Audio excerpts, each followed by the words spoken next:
Good afternoon, ladies and gentlemen. Karandeep, thank you very much for your introduction. Uh, gentlemen, ladies and gentlemen, since 2001, in the global war on terrorism, 67% of the casualties have been through the IEDs. And therefore, the counter IED is being looked after very seriously by the world over. And India also has been inflicted. And therefore, in the next 20 minutes, I shall tell you the ways and means being adopted by India to find the ends to mitigate this particular threat. And I would be speaking in particular to the Indian context, as also thereafter interfacing the various agencies which come into play, so that it is of interest to people who are looking for the counter IED market in India. Now, sometimes in 300 BC, a very famous Hindu philosopher, Kautilya, wrote a very classical treatise called Ardhasastra, which literally meant a science of material gain. He wrote 15 chapters on polity. And one of the chapters dealt with threats, and he classified threats as flushed. Now, if you see these threats, and 2,400 years thereafter, actually India continues to face these threats in some form or the other in varying intensities. And I personally feel that it's not very difficult to perceive as to why we continue to face these threats. And this particular aspects got covered in detail in the morning. We have approximately 480 kilometers of disputed border with Pakistan. And in the Pakistan-occupied Kashmir continues to be a training camp and a launch pad for the insurgents to create trouble in the valley. Only yesterday, like what Maruf said in the morning, we lost 8 people in an ambush. In addition, to the valley, we are about 2,000 kilometers out of nearly 4,000 kilometers of disputed areas with China. With Nepal, Bhutan, Myanmar, Bangladesh, we have an open border. So a lot of unregulated movement takes place, and these are volatile regions. Sri Lanka is just a leap across. And the most pressing thing, once again talked about, is the red corridor, which is marked here. In addition, our metros are growing, the urbanization was once again talked about, and there are the internal security problems as far as the metros or the big urban cities are concerned. All these, whether you take the valley or anywhere, you find the IEDs get used, and a little more of it later, in all different kind of IEDs. You know, the dynamics of the IEDs in the metros is different than what gets used in the valley or the northeast. And what we are expecting in a hybrid scenario is a different thing. Therefore, it is my belief that India today has to develop capabilities for a very wide spectrum of the threats, albeit they could be high-risk conventional or the rapidly evolving hybrid warfare, or the probability where it is very high is the irregular thing. You know, we got to develop capabilities for all these three.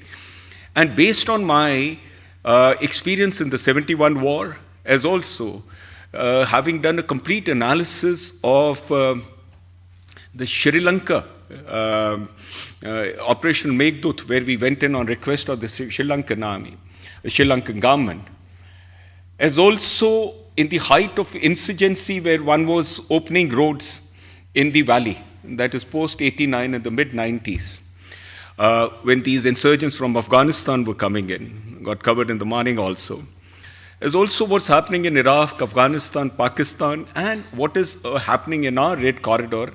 I personally believe that isometrical warfare and the modern conflict, namely the dispersed warfare, will be used in all spectrums of conflict. And in this, the IED, which basically is a tactical weapon system, because of the reasons as shown, is easy to make, and more importantly, there are multiple ways that it can be applied. It has a strategic impact. Now, this strategic impact is extremely important because it creates that fear, anxiety, and more importantly, the fatigue, and also shapes the public opinion. Now, because of this, the IEDs create what I believe is a cumulative campaign effect against the technological superior forces, and have made a transition from a tactical nuisance to a full-blown strategic threat, where inexpensive tactics demand very expensive strategic response. And towards this end, the IEDs are coming in, and to be used as a sustained threat, they need organized networks and sales at both strategic and tactical level. And these networks are generally non-linear, with several keynotes which support the overall networks. Why I'm saying so is because in the strategy of the counter IEDs, these networks will have to be addressed, and technologies and systems, oblique platforms, will have to be developed. Now, some of the activities which these terrorists stroke the insurgents do to generate this sustained threat at the strategic and tactical level is as flashed. Now here, this is extremely important to identify. You know, like in the strategic thing, one of the things where LTT got subsequently suppressed was because there was a squeeze on the funding and the logistics support, which was taking place at the strategic level. Likewise, you got to see the loop which is getting formed in the tactical activities, and some of the common elements both in the strategic and the tactical activities is as flashed. And here, all this gets translated into certain groups. Now, these have to be profiled and targeted. Now, the common elements, like what they get grouped into a coordination group, then the explosive groups, and the emplacement groups. And they form, like I said, a certain non-linear cells. There are certain nodes and the certain grouping which takes place. Extremely important to profile and understand them. Only then can an effective counter-IED strategy be done. Now, this is the way we are looking at. And therein comes what I called the IED threat, to define it as a dynamic, systemic threat, and comprising multiple actors, and the systems extend beyond the geographical boundaries. Now, if this be the threat, then for this to have a strategic impact, it has to be potent, and it has to sustain itself. And to be a sustained threat, it will have to survive. And to survive, they got to be innovative, to have a very tight loops to stay ahead of the security or the counter systems getting developed. And that's what I call a shortened loops, which I would just show by a diagram. And they experiment now with a combination of the improvised explosives, which are classified, and most of you know, in the military, the commercial, and the most dangerous thing is the homemade explosives. Because something which is military and commercial contains a kind of a nitro or the nitrogen traces, and we can profile this. We know about this.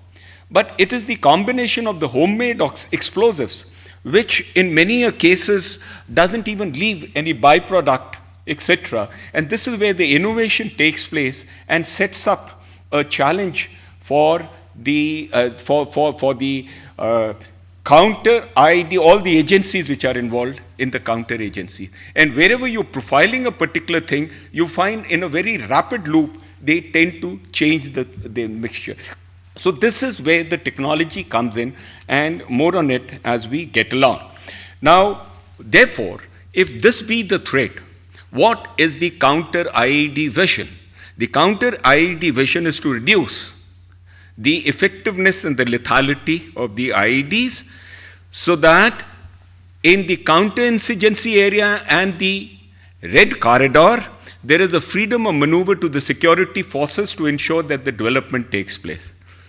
Like I said, there are these three distinct areas where we are getting inflicted.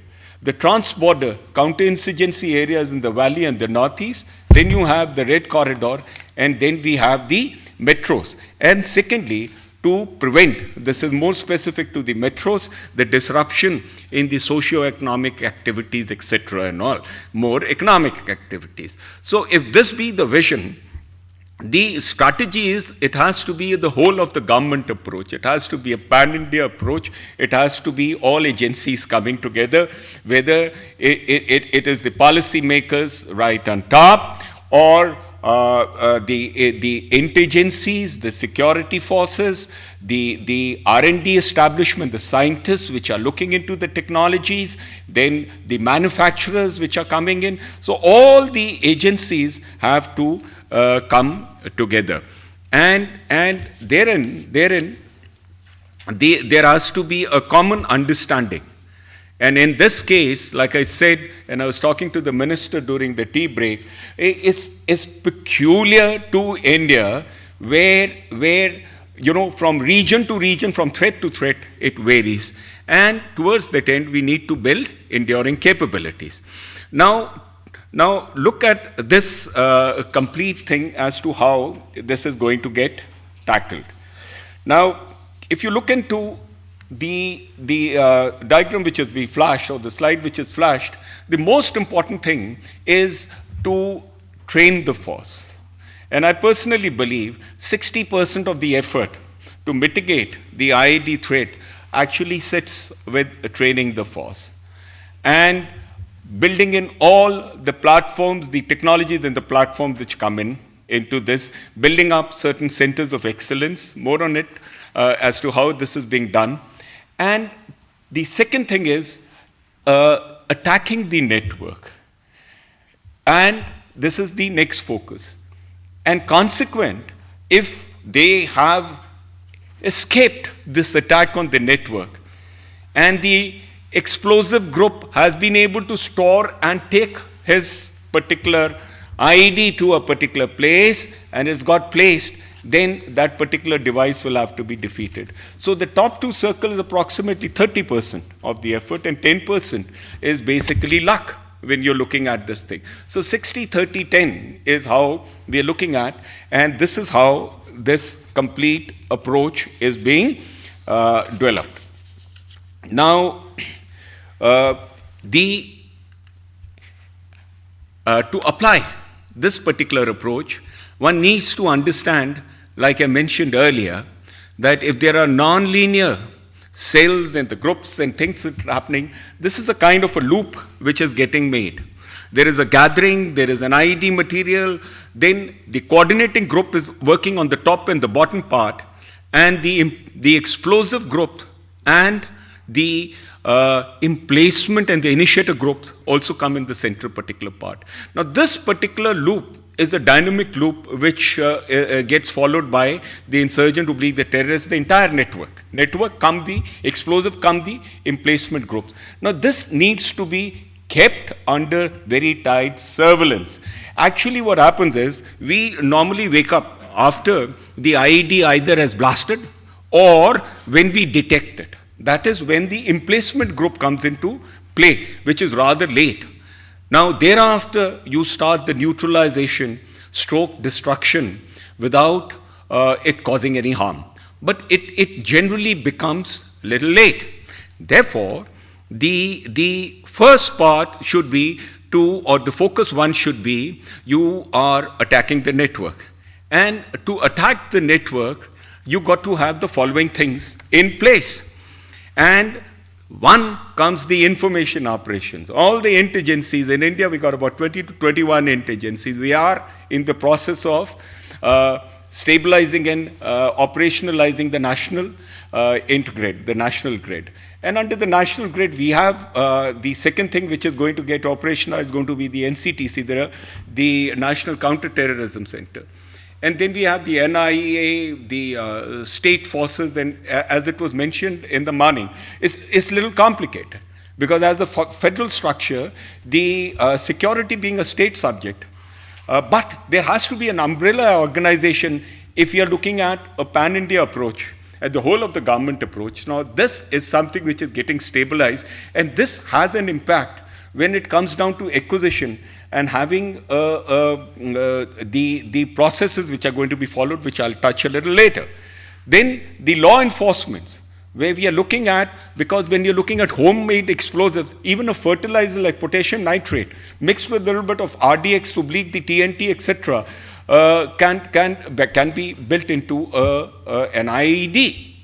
So therefore, the law enforcement, which is now looking at the movement and the storing and how this entire thing is being done, is something which is getting strengthened.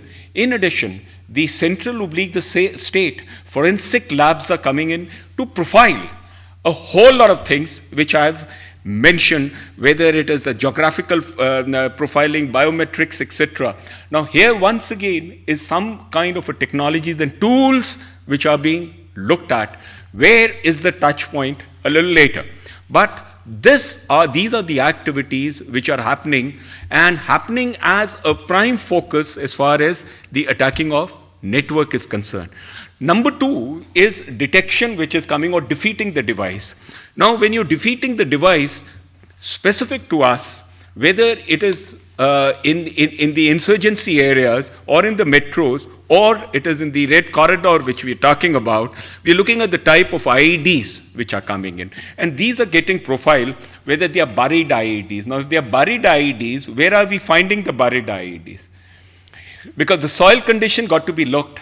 And if we are going to be now looking at the technology for a ground penetrator radar, the ground penetration radar is specific to different areas. So, which is the lab? If the LRDE and the DRDO is doing this, now we are looking at joint ventures, oblique, partnering with someone when we are looking at these buried IEDs or directional off-route mines, the Claymore and things like that which are coming in, vehicle bombs, etc.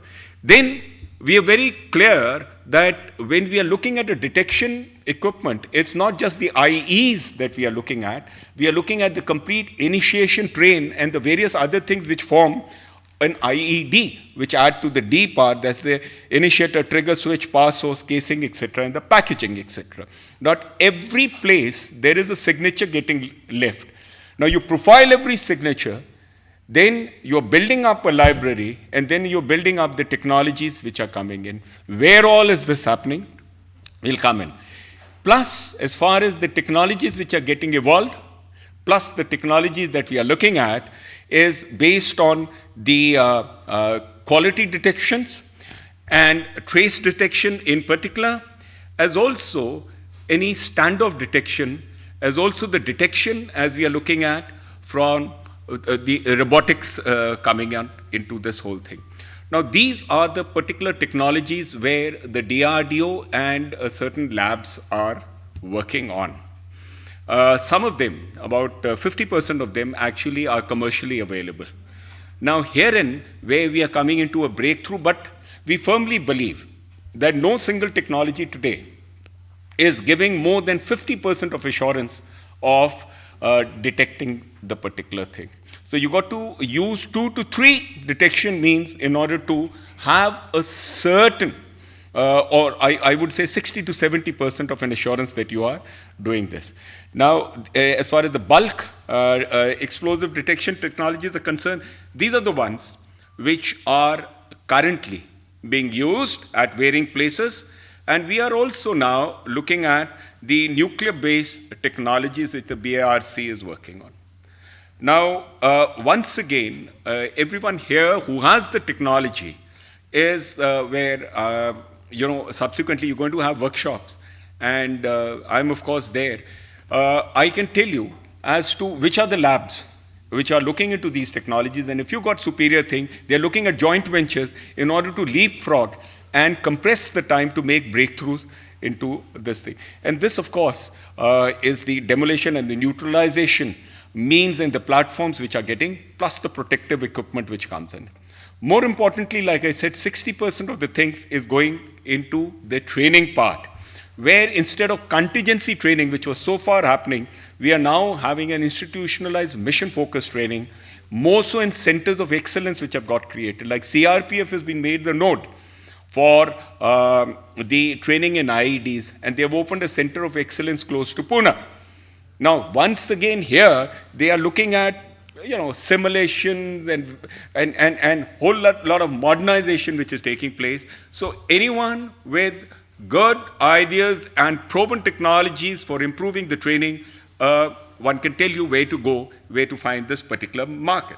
Now, if this be the philosophy, the emphasis, like I said, in the centers of excellence is to replicate wherever we are finding, and you modeling, simulating. Basically now, you are training the brain which is going to be countering this particular threat. And also, like I said, most important thing within that, general awareness across the board for all the security people is on this.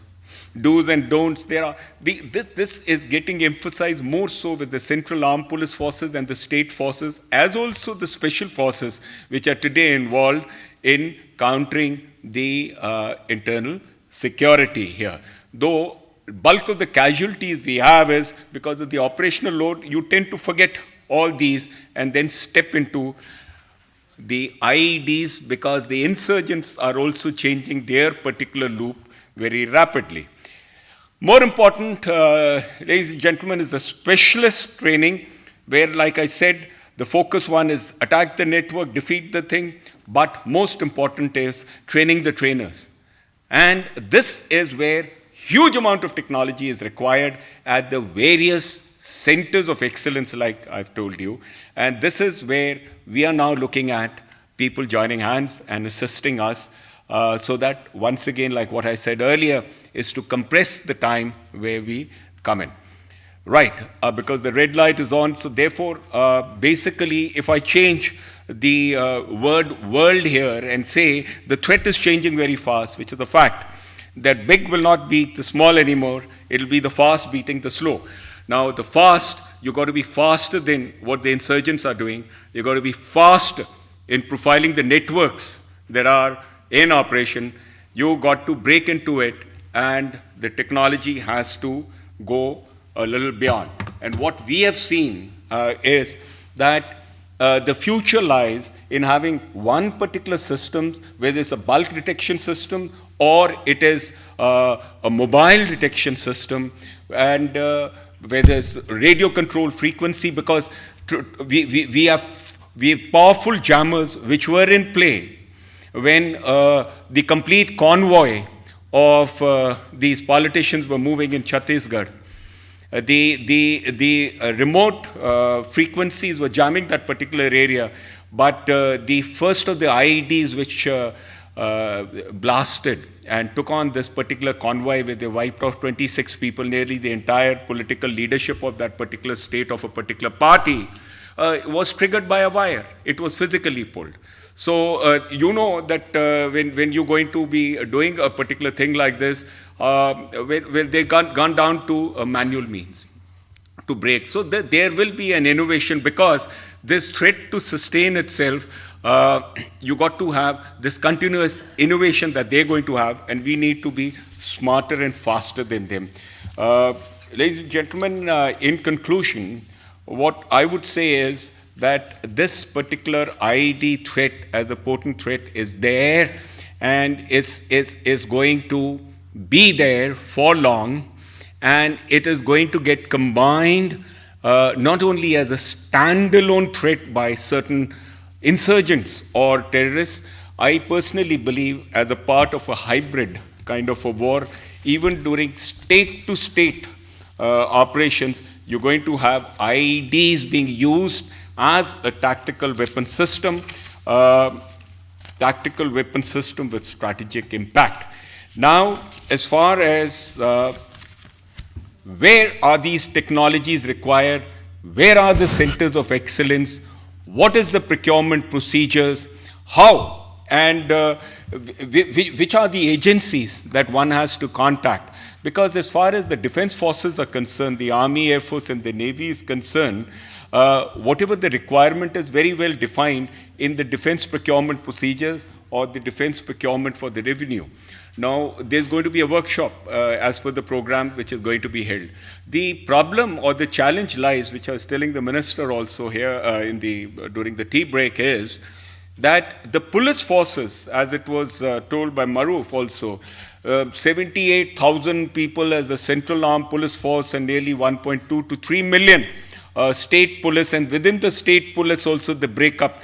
Now, what is the acquisition procedures as far as they are concerned? Where do the centers of excellence lie? What is the operational requirement and what are they looking at? Today, is there a single window? Where do I get the information? Number two is, what are the technology gaps that you have which I need to fill by either transfer of technologies or by products that you want? And number three is, how do I bring in the capital for long business commitments? Now, these are the three features which come in. They're going to get covered in the workshop. I'm available to anyone to clarify these particular aspects. Ladies and gentlemen, thank you for your attention.